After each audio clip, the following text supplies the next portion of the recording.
Ecofascism is a rising threat. We should take Modi's ascendance as a warning, by Aziza Kanji for Truth Out. Article from 2nd of June 2023.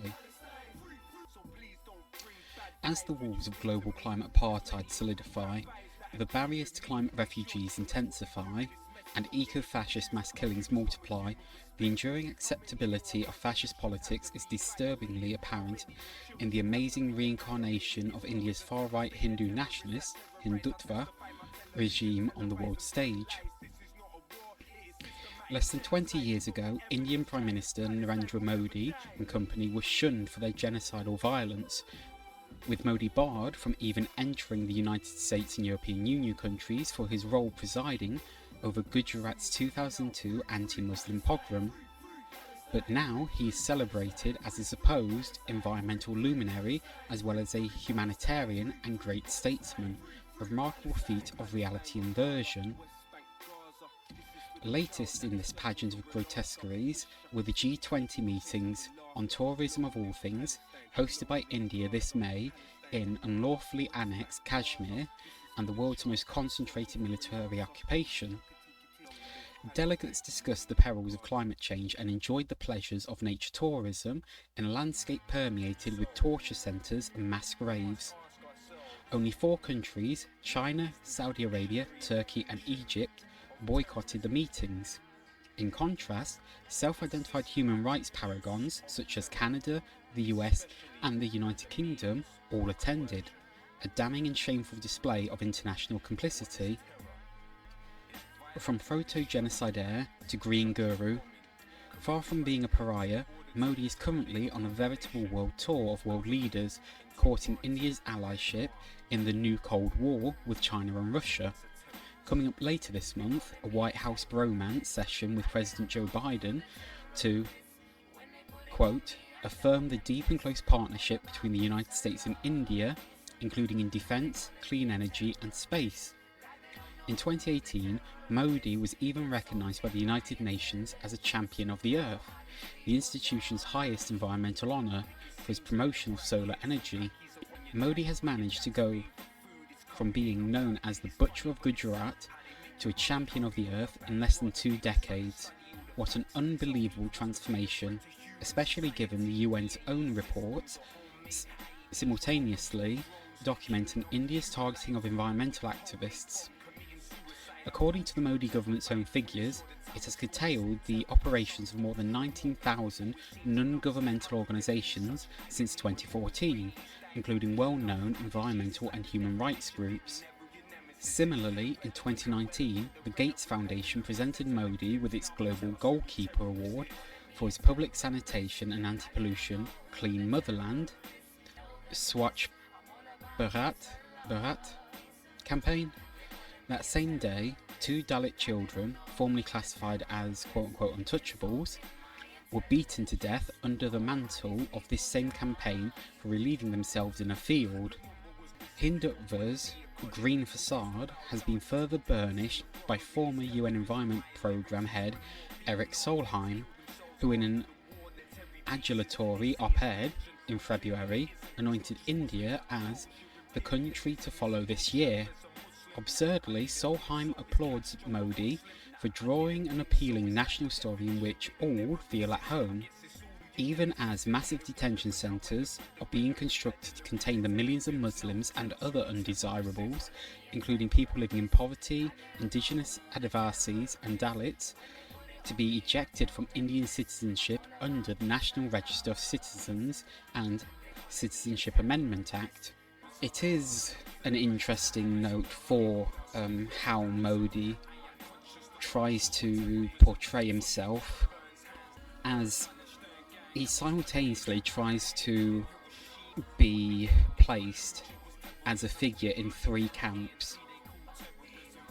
Firstly, as you mentioned, as a leader in the Global South, where he brings up in some of his speeches notions of Indian leadership in a new sort of non-aligned movement, whilst also previously having aligned with Russia for the provision of certain defence contracts, providing equipment and systems to the Indian Armed Forces, though this now seems to be moving into this third camp more recently, which is aligning more greatly with those of the Western world, that is the global north, seeking greater defence cooperation with the likes of the US particularly,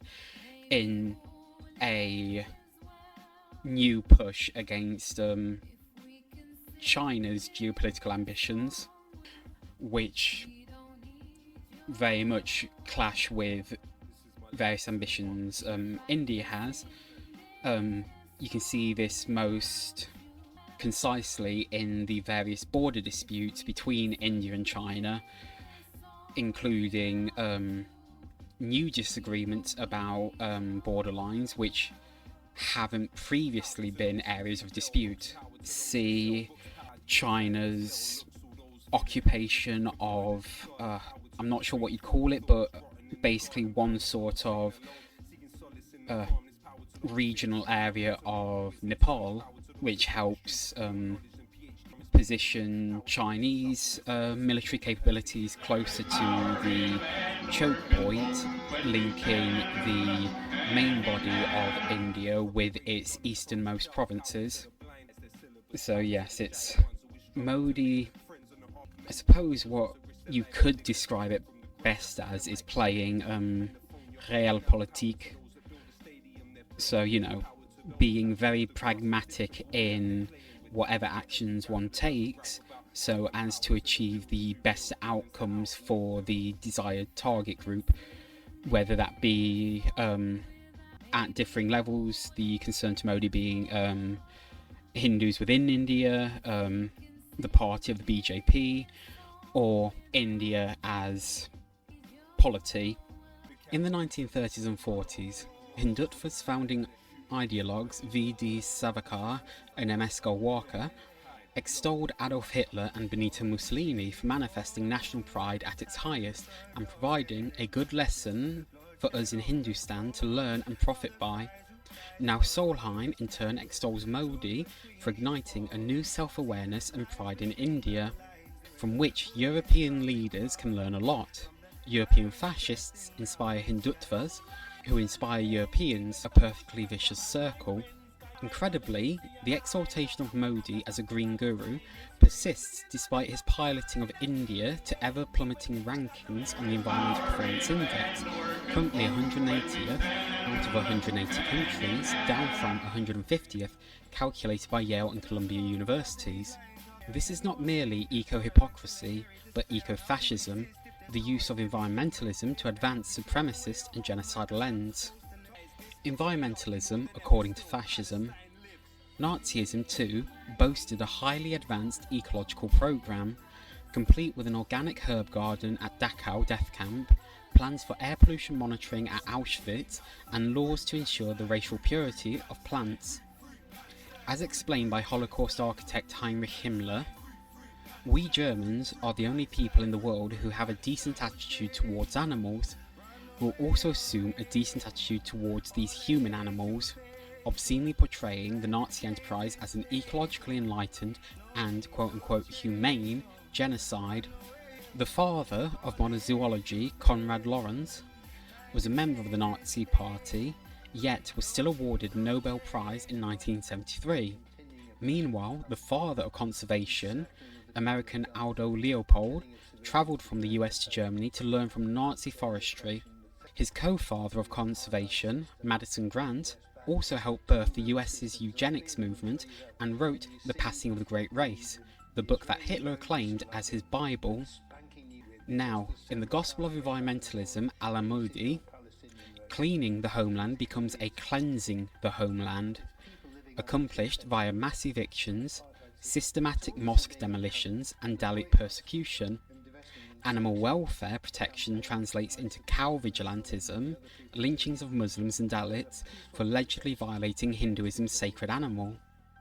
Reforestation, wildlife habitat preservation, and green energy production have become bywords for the extrajudicial killing, torture, and dispossession of indigenous peoples, funded and supported by international conservation and development organisations. Finally, curbing quote-unquote overpopulation serves as a mantra for culling the marginalised, whether by mass coercive sterilisation programs or pogroms.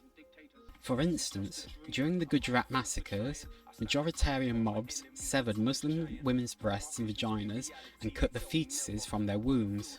For his part, then State Minister Modi's concern was that the camps for the displaced, filled with rape survivors, not turn into Muslim baby-making factories.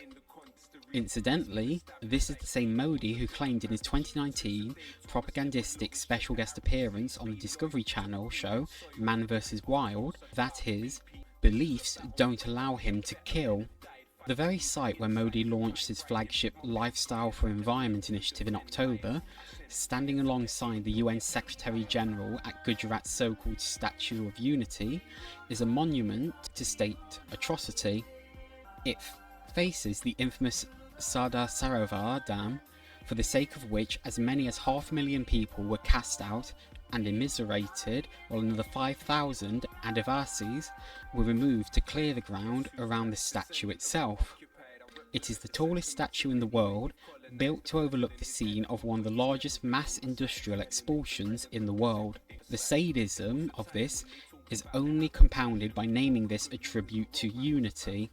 To call these human rights violations is a gross euphemism, since it is not only the rights of the targets that are negated, but their humanity itself. Unfolding in India is a chilling echo of fascism's past, and a horrific preview of possible eco-fascist futures to come.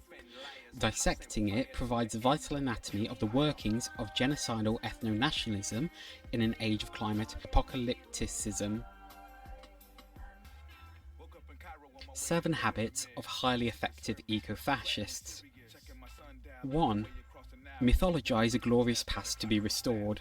For example, One World Wildlife Fund-backed conservation project in Uttar Pradesh advocated resurrecting the ancient and time-tested technology for waste management of requiring Dalits to transport human sewage on their heads.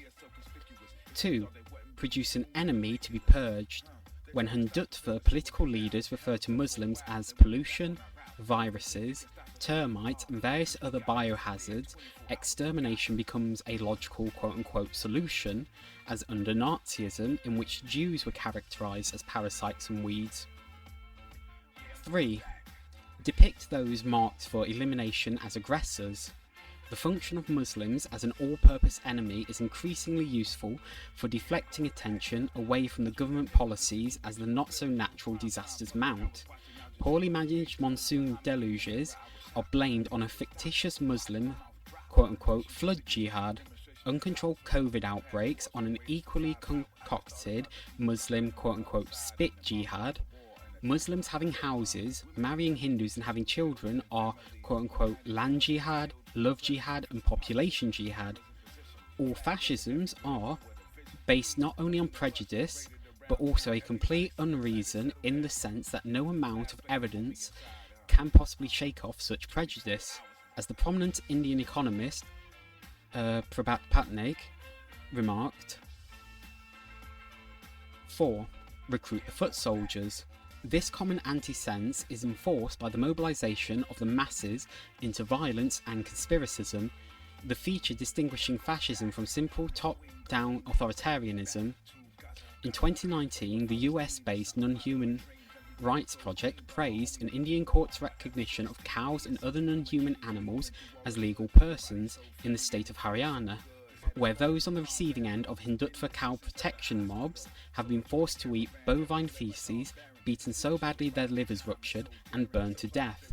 How the sacredness of cows is squared with India being among the top global beef exporters remains unexplained. 5. Remake the state around a cult of personality. The cult in Modi's case extends into the international arena. The adherents professed liberals and conservatives alike.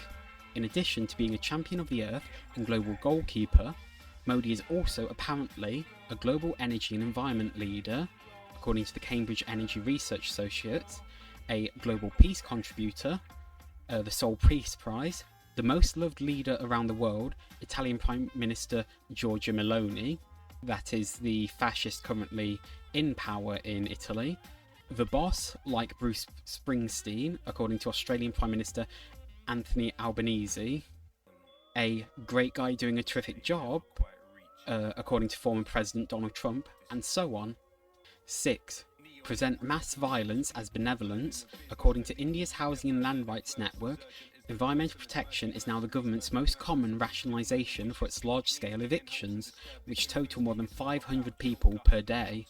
The testimonies of the dispossessed, recorded in the Rights Network's report, are harrowing, this even as environmental laws have been modified to clear the way for even greater corporate exploitation of mines and other natural resources inconveniently located in once protected forests, wetlands and indigenous territories.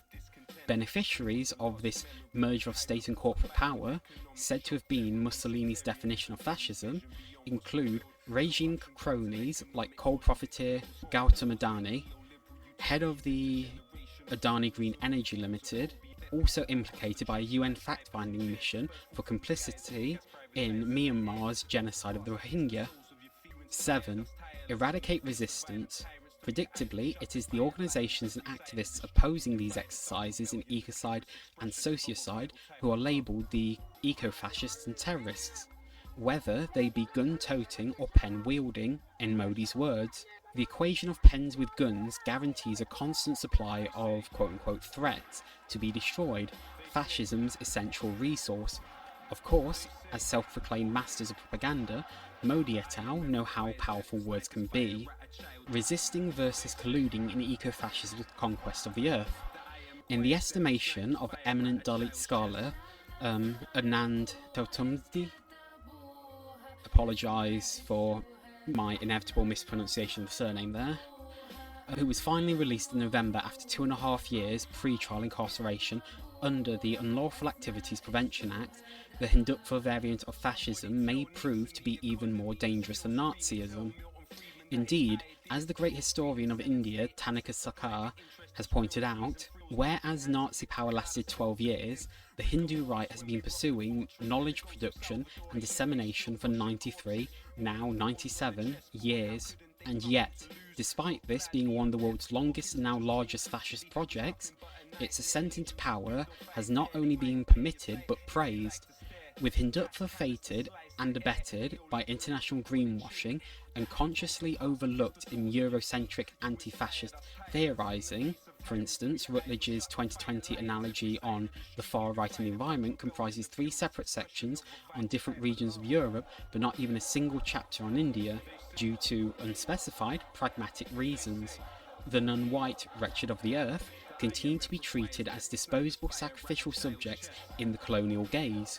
As previously, the concentration camps, slave labours and death marches inflicted on the colonised were countenanced and normalised until their horrors were returned home with the Nazi Holocaust to Europe's heart. Inscribed on the undersides of fascist brutality, however, is also an archive of wisdom on how to resist, from the Adivasi women hugging trees to protect them from coal miners, to the people's movements impeding dam projects, imperiling vital rivers, to the ancestral forest dwellers who provide food and care to endangered non-humans, such as tigers, to the Kashmiris defending depredated forests and ancient melting glaciers, to the Dadis, grandmothers and farmers on the front lines of confronting state terror. All show what it means for humans to nurture the life systems that nurture us, even in the face of extreme repression. The international community's ongoing collusion in eco-fascism's conquest of the world is not only a grave peril, but also a great betrayal to all those desperately struggling and dying to bring a radically different reality to life. So that was Ecofascism is a Rising Threat. We should take Modi's Ascendance as a warning by Aziza Kanji for Truth Out.